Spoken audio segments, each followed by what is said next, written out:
जिस टीम को आप और मैं इंडिया की क्रिकेट टीम के नाम से जानते हैं, जो इंडिया को इंटरनेशनल लेवल पर रिप्रेजेंट करती है, वो एक्चुअल में इंडिया की ऑफिशियल क्रिकेट टीम है ही नहीं। और ये स्टेटमेंट 2004 में बीसीसीआई ने ही दिया था। इनफैक्ट इंडिया की कोई भी ऑफिशियल क्रिकेट टीम नहीं है, जिस तरह इंडिया की हॉकी टीम है जिसे गवर्नमेंट चलाती है। अब सवाल ये आता है कि जब गवर्नमेंट और बीसीसीआई का कोई रिलेशन ही नहीं है, तो राजीव शुक्ला, जो कि कांग्रेस के एक पॉलिटिकल लीडर है, वो क्यों बीसीसीआई में वाइस प्रेसिडेंट की पोस्ट पे है। इसके साथ साथ ही जय शाह, जो कि अमित शाह के बेटे हैं, वो बीसीसीआई में सेक्रेटरी के पोस्ट पे क्या कर रहे हैं। जिस देश में लोग क्रिकेट को अपना धर्म मानते हैं, उस धर्म पे मोनोपोली के लिए बीसीसीआई ने कितनी सारी कंट्रीज को बर्बाद किया है, और इस बर्बादी में बीसीसीआई ने अपनी देश की गवर्नमेंट तक को नहीं छोड़ा। और धीरे धीरे कैसे बीसीसीआई क्रिकेट इंडस्ट्री का एक माफिया बन गया है। इस क्रिकेट इंडस्ट्री से जहां बीसीसीआई मिलियंस एंड बिलियंस में अपना रेवेन्यू जनरेट करता है, वहां ये अपनी गवर्नमेंट को 1 रुपए भी टैक्स के तौर पे नहीं देता है। और इन सभी के बावजूद भी इंडियन गवर्नमेंट बीसीसीआई का कुछ भी नहीं बिगाड़ पाती। तो इन सभी सवालों के जवाब आपको आज के इस वीडियो में मिलेंगे, तो वीडियो को अंत तक जरूर देखिएगा।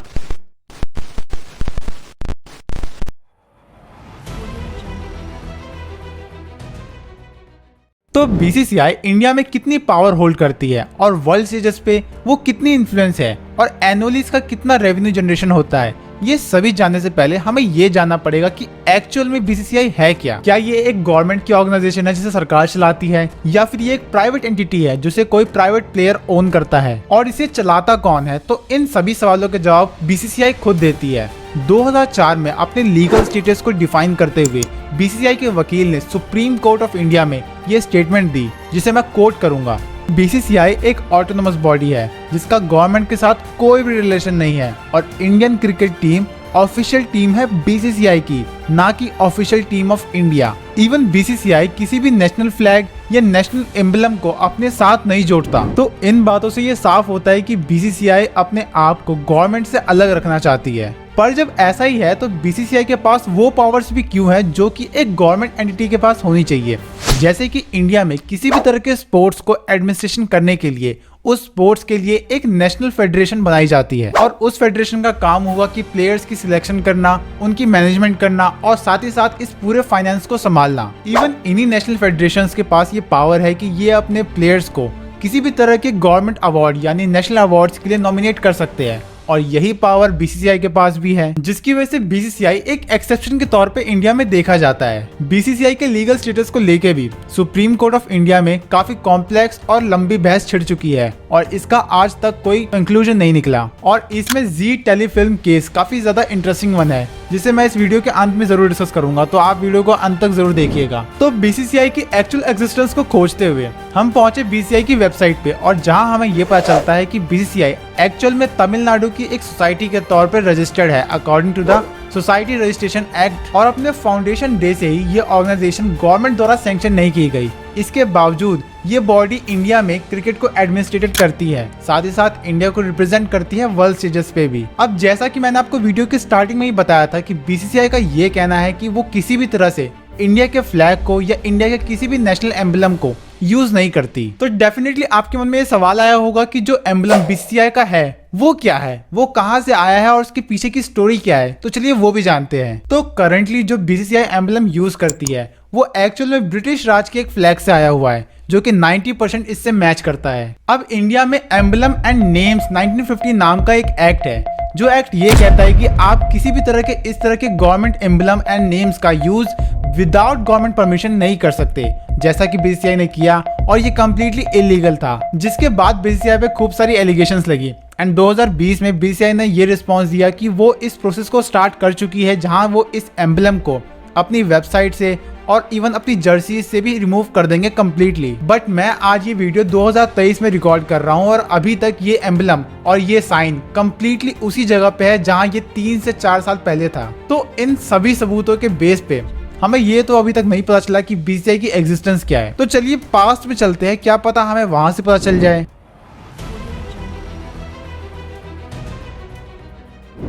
1926 में कैलकाटा क्रिकेट क्लब के 2 रिप्रेजेंटेटिव लंदन ट्रैवल करते हैं, एंड उनका इंटेंशन था कि वो इंपीरियल क्रिकेट क्लब, जो कि आज के टाइम में आईसीसी इंटरनेशनल क्रिकेट काउंसिल के नाम से जाना जाता है, उनके साथ एक मीटिंग कर पाए। वैसे तो टेक्निकली ये इंडिया के ऑफिशियल रिप्रेजेंटेटिव नहीं थे, लेकिन इसके बावजूद भी उनको ये मीटिंग अटेंड करने दी जाती है, जहां कैलकाटा क्रिकेट क्लब के मेंबर ये डिमांड करते हैं कि उन्हें भी आईसीसी में अपनी रिप्रेजेंटेशन चाहिए और उन्हें भी आईसीसी के मैचेस में पार्टिसिपेट करना है। इस मीटिंग के आउटकम के तौर पे इंपीरियल क्लब एक टीम बनाता है और इस टीम को लीड कर रहे थे आर्थर गिलिगन, जो कि एक टाइम में इंग्लैंड के कैप्टन भी थे। इस टीम का काम था कि वो इंडिया जाए एंड क्रिकेट की क्या पोजीशन है इंडिया में और फ्यूचर में इसकी क्या पॉसिबिलिटीज हो सकती है इसे ऑब्जर्व करके आए। उस टाइम में इंडिया में क्रिकेट का क्रेज उतना ज्यादा नहीं था जितना हम आज के टाइम में देख सकते हैं, लेकिन काफी गिने चुने लोग ही इस गेम को खेलना पसंद करते थे एंड महाराजा ऑफ पटियाला उनमें से एक थे। तो आर्थर गिलिगन इंडिया पहुंचते ही सबसे पहले महाराजा ऑफ पटियाला के साथ एक मीटिंग करते हैं और इस मीटिंग में वो महाराजा ऑफ पटियाला को ये प्रॉमिस करते हैं कि अगर वो एक यूनाइटेड बॉडी बना पाए जो कि इंडिया में क्रिकेट को कम्प्लीटली गवर्न और एडमिनिस्ट्रेटिव करेगा, तो डेफिनेटली वो आईसीसी में इंडिया को एक रिप्रेजेंटेशन देंगे। अब प्रॉब्लम ये थी कि इंडिया उस टाइम एक कंप्लीट नेशन नहीं था, उस टाइम इंडिया काफी सारे पार्ट्स में डिवाइडेड था। तो महाराजा ऑफ पटियाला को एक मीटिंग करनी पड़ी जिसमें वो सारे राजाओं को बुलाते हैं और इस मीटिंग में Patiala, Delhi, United province of Agra, Bhopal, Alwar, Rajputana, Gwalior, central province और इवन पंजाब और सिंध के भी डेलीगेट्स आए हुए थे। एंड फाइनली इन सभी डेलीगेट्स ने डिसीजन लिया कि एक बोर्ड होगा जो कि ऑल ओवर इंडिया क्रिकेट को कंट्रोल करेगा और इसी तरह दिसंबर 1927 को एस्टेब्लिशमेंट होती है बीसीसीआई की। लेकिन बीसीसीआई अपने इनिशियल डे से ही इतनी प्रॉफिटेबल नहीं थी। 1980 से 1990 तक बीसीसीआई को अपने हर मैच को टेलीकास्ट करने के लिए दूरदर्शन, जो कि एक सरकारी कंपनी थी, उसे 5 लाख रुपए देने पड़ते थे। लेकिन पहली बार जब बीसीसीआई से ये ब्रॉडकास्टिंग राइट खरीदने के लिए साउथ अफ्रीका की एक कॉर्पोरेशन आती है, तो ये बीसीसीआई का सबसे पहला प्रॉफिटेबल डील था जिसमें इंडिया को ये मैच दिखाने के पैसे देने नहीं पड़ रहे थे, एक्चुअल में उनको पैसे मिल रहे थे। जिसके बाद बीसीसीआई को ये ब्रॉडकास्टिंग राइट्स बेचने का पूरा गेम समझ में आया। अब धीरे धीरे इंडियन टीम के अच्छे परफॉर्मेंस की वजह से इंडिया में भी क्रिकेट का एक काफी अच्छा खासा फैन बेस बनने लगा और दूरदर्शन ने भी ये ऑब्जर्व किया कि जब भी वो इंडियन क्रिकेट टीम का मैच दिखाते हैं तो उनकी व्यूअरशिप अचानक से बढ़ जाती है। एंड इन 1993 इंडिया का एक इंग्लैंड टूर था जिसके ब्रॉडकास्टिंग राइट बीसीसीआई ने टेली वर्ल्ड इंटरनेशनल नाम की एक कंपनी को बेच दिए एंड दूरदर्शन को फर्स्ट टाइम ये मैचेस दिखाने के लिए पैसे देने पड़ गए। जिसके बाद दूरदर्शन ने टेली वर्ल्ड इंटरनेशनल को पैसे पे किए ताकि वो राइट्स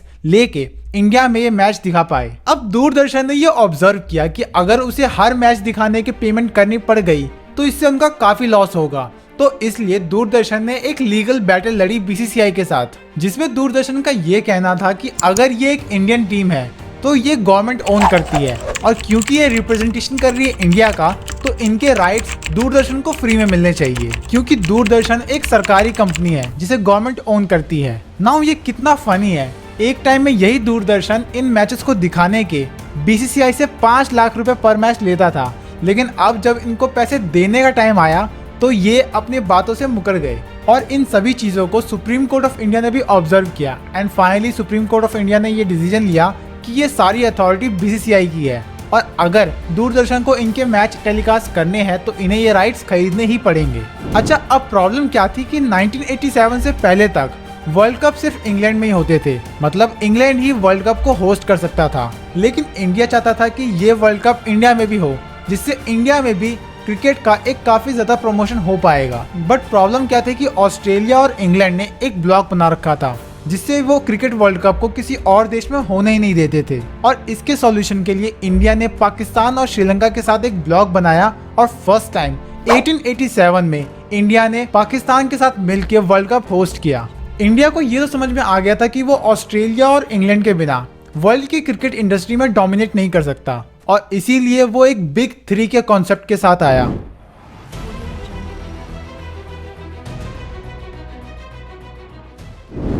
बीसीसीआई 2013 में बिग 3 का कॉन्सेप्ट लेकर आया। इसमें 3 क्रिकेट बोर्ड आते हैं, बीसीसीआई, सीए यानी क्रिकेट ऑफ ऑस्ट्रेलिया और ECB England and Wales cricket board. इस बिग 3 के पीछे बीसीसीआई का मेन इंटेंशन यही था कि वो आईसीसी और इंटरनेशनल क्रिकेट पे एक डोमिनेटिंग पोजीशन क्रिएट कर पाए और इस पे कंट्रोल कर पाए। और बीसीसीआई को ये भी पता था कि इसको अपोज करने की पावर सिर्फ 2 बोर्ड में है, ईसीबी यानी England and Wales cricket board और सीए यानी क्रिकेट ऑफ ऑस्ट्रेलिया।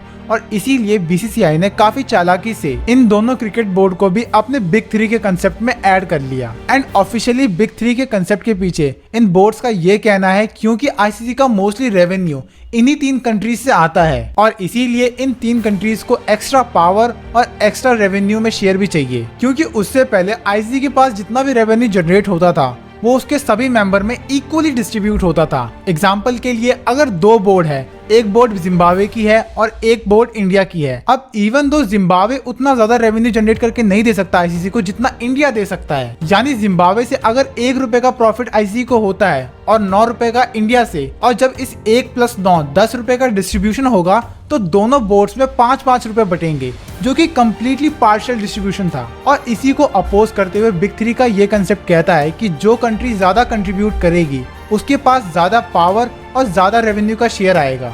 अच्छा, अब आपके मन में ये सवाल आ रहा होगा कि बीसीसीआई इतने सारे पैसे को स्पेंड कहाँ करती है।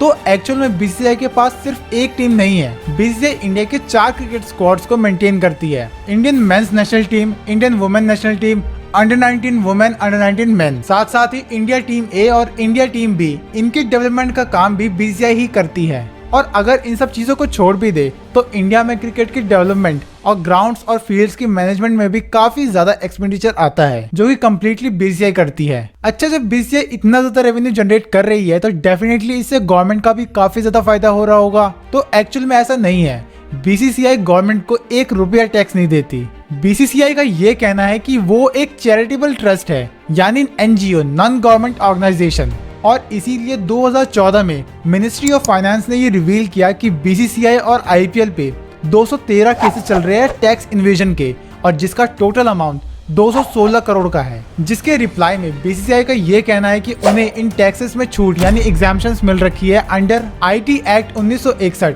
सेक्शन 11। जिसके बाद इनकम टैक्स डिपार्टमेंट ने ये रिवील किया कि बीसीसीआई की जितनी भी अर्निंग है वो कम्प्लीटली कमर्शियल है और उनको लिस्ट कर दिया एज अ बिजनेस प्रॉफिट, जिसपे बीसीसीआई को कोई भी छूट नहीं मिलेगी और उसे पूरा टैक्स देना पड़ेगा। अब इवन दो बीसीसीआई वर्ल्ड का रिचेस्ट क्रिकेट बोर्ड है, इसके बावजूद भी वो इंडियन गवर्नमेंट के टैक्स से बचने का लूप होल हर बार ढूंढता ही रहता है। अच्छा, अब हर जगह जहाँ ये बीसीसीआई अपने आप को गवर्नमेंट से बिल्कुल अलग रखने की कोशिश करता है, वहीं इसका पॉलिटिक्स से काफी अच्छा रिलेशन है। जैसे कि बीजेपी के अनुराग ठाकुर बीसीसीआई के प्रेसिडेंट रह चुके हैं 2016 से 17 तक, और राजीव शुक्ला जो कि कांग्रेस के एक पॉलिटिकल लीडर है, वो करेंटली बीसीसीआई में एज अ वाइस प्रेसिडेंट के पोस्ट पे है। और इवन अमित शाह के बेटे जय शाह करेंटली बीसीसीआई के सेक्रेटरी की पोजीशन को होल्ड करते हैं। इनके अलावा भी काफी सारे पॉलिटिकल लीडर्स जो कि डिफरेंट पार्टी से बिलोंग करते हैं, उनका कनेक्शन होता है बीसीसीआई के साथ। इससे ये तो साफ हो जाता है कि इवन दो गवर्नमेंट और बीसीसीआई का कोई रिलेशन नहीं है, लेकिन पॉलिटिक्स और बीसीसीआई का काफी अच्छा खासा रिलेशन है। वेट, अगर आप अभी तक हमारी वीडियो को देख रहे हैं तो डेफिनेटली आपको ये वीडियो पसंद आ रही होगी। तो प्लीज हमारे चैनल को सब्सक्राइब करना ना भूले, क्योंकि most of the viewers video देख के निकल जाते हैं, सब्सक्राइब नहीं करते। एंड आपके सब्सक्रिप्शन बटन पे एक क्लिक से हमारी टीम को इस तरह के वीडियोस को बनाने में और मोटिवेशन मिलेगा। एंड वीडियो के बीच में परेशान करने के लिए माफी चाहता हूँ। वीडियो में आगे बढ़ते हैं। इंडिया में अगर क्रिकेट इतना ही ज्यादा फेमस है तो आईपीएल यानी इंडियन प्रीमियर लीग ही इकलौता लीग क्यों है जो इंडिया में खेला जाता है, यानी इसके मोनोपोली के रीजन क्या है? तो इसके पीछे है बीसीसीआई। बीसीसीआई किसी और लीग को इंडिया में आने ही नहीं देता और साथ ही साथ अपने किसी प्लेयर को इंटरनेशनल लीग्स में खेलने नहीं देता, जिसकी वजह से ओवर द पीरियड बीसीसीआई पे काफी सारी कंट्रोवर्सीज हुई है। और इसी में से एक है जी टेलीफिल्म केस। एक्चुअल में इंडिया में एक और लीग है इंडियन क्रिकेट लीग, जो कि सिमिलरली परफॉर्म करता है जैसे कि आईपीएल करता है। बट फर्क इतना है कि जहां आईपीएल को बीसीसीआई ओन करती है, वहीं आईसीएल यानी इंडियन क्रिकेट लीग को ईसेल ग्रुप ऑपरेट करती है। और यही ईसेल ग्रुप एक सब्सिडियरी कंपनी है जी एंटरटेनमेंट एंटरप्राइजेस की। अब बीसीसीआई नहीं चाहता कि इंडिया में आईपीएल का कोई भी कंपटीटर पैदा हो, इसीलिए उसने आईसीएल को बैन कर दिया है। और कोई भी प्लेयर जो आईसीएल में परफॉर्म करेगा या उसमें पार्टिसिपेट करेगा उसे भी कम्प्लीटली बैन कर दिया जाएगा। और इसी के कुछ एग्जांपल है रोहन गवास्कर, अंबती रायडू, दिनेश मोंगिया, जिन्हें आईसीएल में पार्टिसिपेट करने की वजह से बैन कर दिया गया। साथ ही साथ बीसीसीआई ने अपने किसी भी तरह के मीडिया राइट्स को जी एंटरटेनमेंट एंटरप्राइजेस को बेचने से मना कर दिया। लेकिन 2006 में बीसीसीआई अपने इन ब्रॉडकास्टिंग राइट्स को जी कंपनी को बेच देता है 2006 से 11 के पीरियड के लिए। और उसके कुछ ही समय बाद जी की सब्सिडियरी कंपनी ईसेल ग्रुप ने इस आईसीएल को दोबारा से स्टार्ट कर दिया, जिसके बाद फिर से बीसीसीआई ने ये मीडिया राइट्स जी से वापस ले लिए।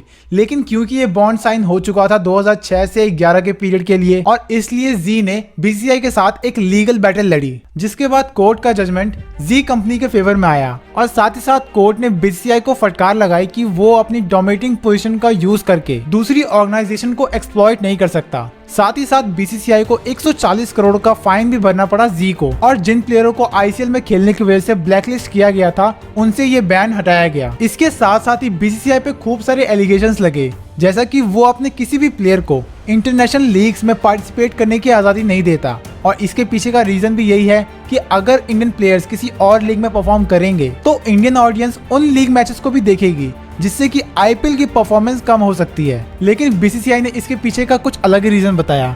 बीसीसीआई का ये कहना है कि अगर उनके प्लेयर्स काफी ज्यादा मैचेस में परफॉर्म करेंगे तो उनके थकने और इंजरी के चांसेस काफी ज्यादा हो सकते हैं, और इसीलिए बीसीसीआई अपने हर प्लेयर से ये कॉन्ट्रैक्ट डील साइन करवाते हैं जिसमें ये लिखा रहता है कि वो इंडिया के बाहर किसी भी लीग मैचेस में परफॉर्म नहीं कर सकता अनटिल अनलेस वो रिटायर ना हो जाए। तो चलिए अब इस वीडियो के कंक्लूजन की तरफ मूव करते हैं। डेफिनेटली बीसीसीआई काफी ज्यादा पावरफुल है एंड काफी ज्यादा इन्फ्लुएंशियल हो गई है, जिसकी वजह से वो अपनी इन पावर्स का गलत यूज और मिसयूज भी करती है। बट साथ ही साथ आईपीएल जैसे इवेंट्स की वजह से इंडियन गवर्नमेंट को काफी ज्यादा फायदा होता है। मतलब बीसीसीआई के नॉर्मल मैचेस से इंडियन गवर्नमेंट को बिल्कुल भी रेवेन्यू नहीं मिलता, लेकिन आईपीएल से उनको टैक्स मिलता है। और एक स्पोर्ट्स का किसी भी देश के कल्चरल डेवलपमेंट में काफी इंपॉर्टेंट रोल होता है। साथ ही साथ आईपीएल जैसे इवेंट से इंडियन इकोनॉमी को एक अच्छा बूस्ट मिलता है, जो कि इंडियन इकोनॉमी के लिए काफी ज्यादा इंपॉर्टेंट हो चुका है आज के टाइम में। तो डेफिनेटली बीसीसीआई ने इंडिया की ग्लोबल इमेज को इम्प्रूव करने में एक इम्पोर्टेंट रोल निभाया है। तो चलिए इसी नोट पे खत्म करते हैं हम आज की इस वीडियो को। डेफिनेटली अगर आपको ये वीडियो पसंद आई होगी तो please subscribe our channel, press the bell icon. Next week हम ऐसी एक और वीडियो के साथ दोबारा आएंगे। Thank you for watching.